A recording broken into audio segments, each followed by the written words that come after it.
Part of the so-called American Rust Belt, Buffalo is the second largest city in New York State and now, says historian Mark Goldman, one of the poorest big cities in America.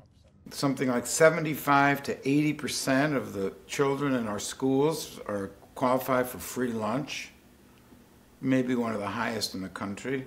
New York City probably is pretty high too, by the way. But this is a national phenomenon. Goldman, a New York City native, has lived in the city for over 50 years and has written several books on Buffalo's economic ups and downs.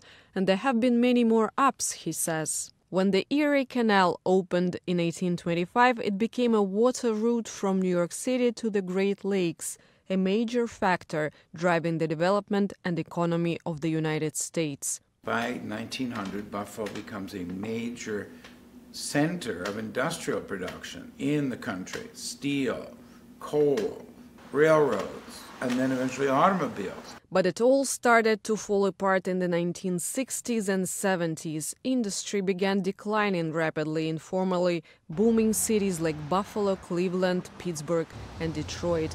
Today, more than 31% of Buffalo residents live below the poverty line, which in the U.S. is less than $24,000 for a family of 4.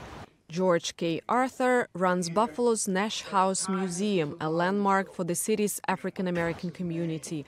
Arthur says he witnessed how the closing of industrial plants affected the city's minority population. And as the industries begin to move out and go overseas, a lot of that left high unemployment.